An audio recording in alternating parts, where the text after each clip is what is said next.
Hello and welcome to the next installment of Diversify's monthly investment spotlight. My name is Mike Horwath. I am the Chief Investment Officer here at Diversified.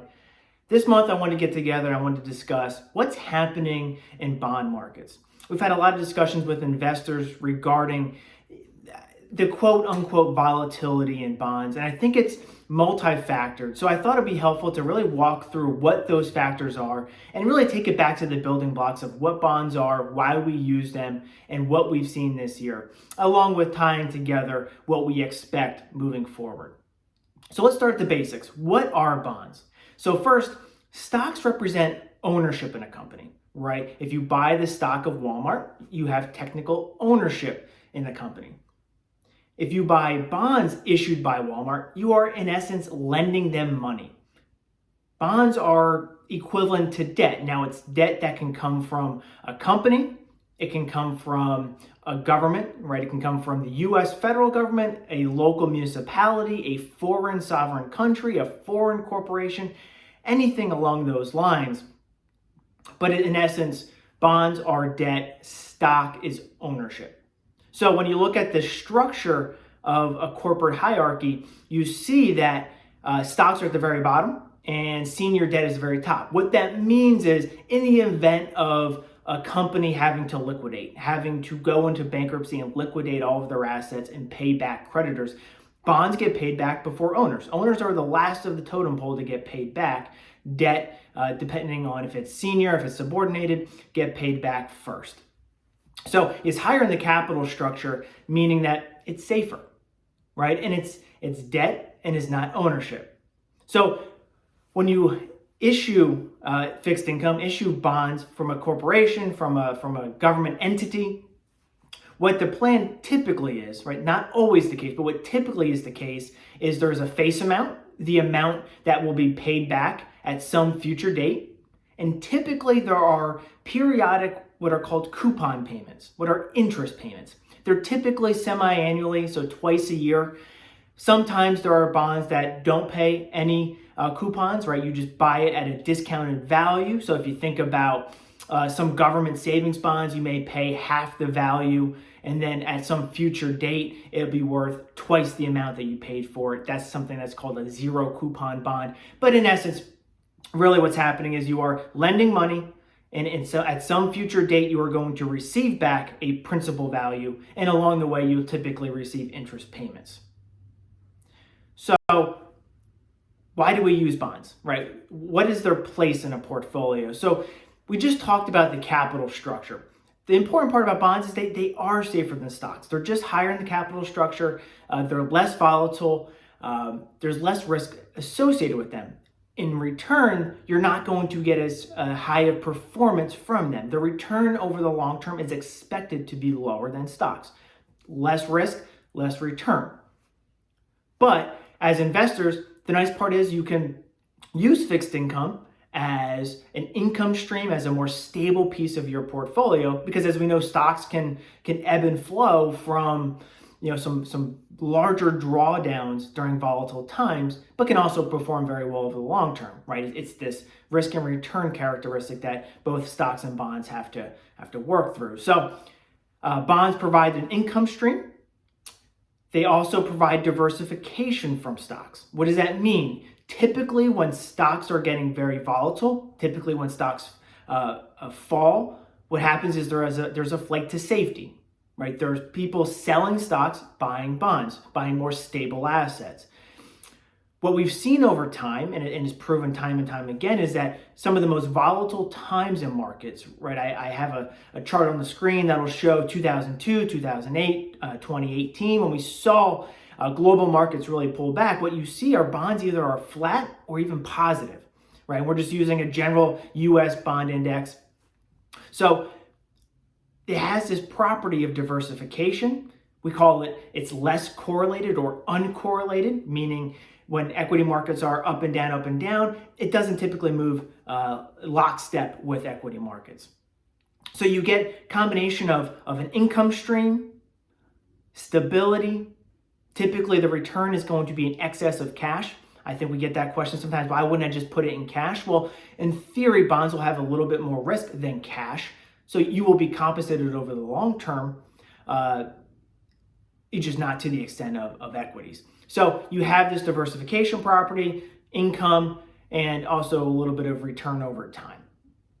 So how have bond markets looked over the long term? I think it's important to keep that in perspective. What are typical expectations from bond markets? Because I think some investors, look at it one way or another. You look this year, bond markets are negative.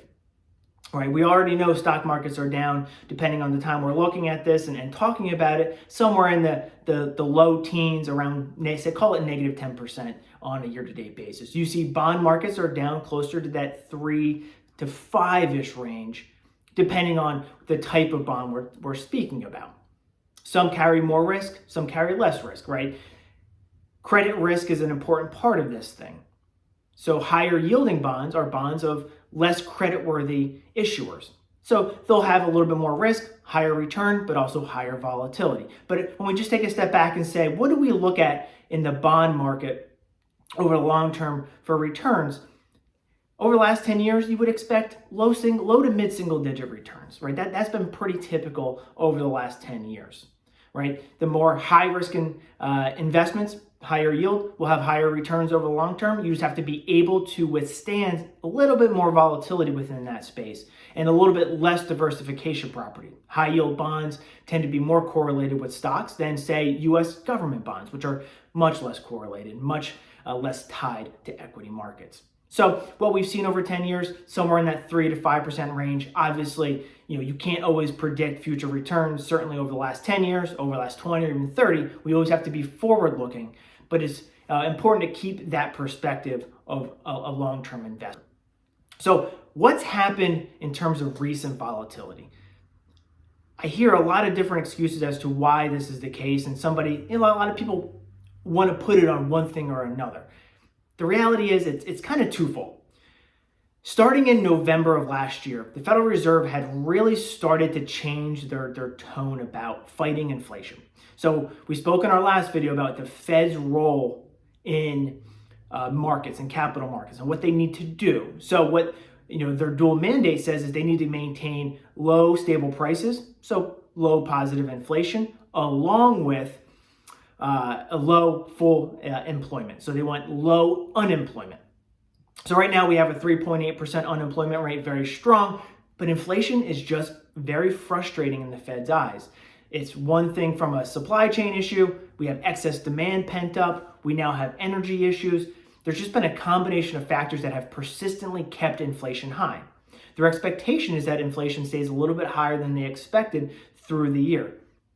So in order to fight inflation, it means that interest rates are going to move up. For many of you, you know that interest rates have been at the floor, and the Federal Reserve, as of this week, announced their first interest rate hike in a couple of years. They also expect that they're going to raise rates another 6 times. This is already priced into markets. But these expectations have driven a repricing in markets.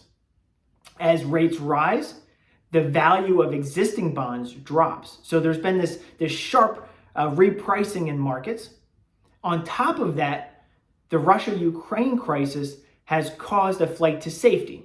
So higher risk bonds, typically corporate bonds, higher yield bonds, emerging market debt, things of that nature, bank loans, the sectors within the bond market that are more tied to the economic conditions and more tied to the stock market performance have really pulled back. So you have a combination of the Federal Reserve raising rates and forcing these long-term government bonds to struggle, and then in a situation where you have equity markets pulling back and a flight to safety where you have a little bit higher risk, a little bit more credit-related fixed income sectors pulling back. So everything across the board has had this repricing event over the last couple of months. I put a chart on the screen. This has been the Fed's expected path. Really, the most important thing to focus on are the 2 red circles, which represent more of today and at the end of the year, where they expect the short-term interest rate to be. Long story short, rates are going up. Unless something drastically changes, which we don't expect it to, we should expect that the Federal Reserve will be a little bit more aggressive than they maybe thought they were going to be at the end of last year. we're looking at now, say 5, 6 interest rate hikes through 2022, maybe as many as 7, depending on how conditions are at the end of the year. So the recent volatility to me has been a short-term blip driven by both higher rate expectations and this Russia-Ukraine crisis that has caused equity markets to just get a little bit more volatile. Let's keep perspective though. Bonds are still an important part of our portfolio. Nothing has changed from that perspective. We've known interest rates are going to go up. We've known bonds have been expensive.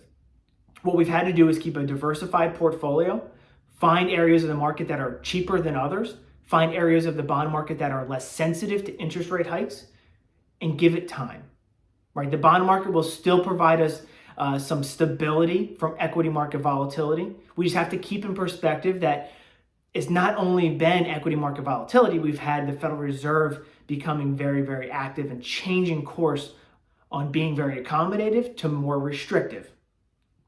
So bonds still place an important role in a diversified portfolio. They'll still provide stability. They'll still provide income. And a lot of this pessimism that we've seen over the last 3 months is already priced into bond markets. Stay the course. Remember why we use bonds. Remember that over time, you're going to receive interest and slowly they will recover from the volatility per se this year. And over the long term, they're going to still provide us what they're supposed to do within our diversified portfolios. So I hope that provided a good backdrop of what bonds are, why we use them, some of the volatility, and really our perspective moving forward.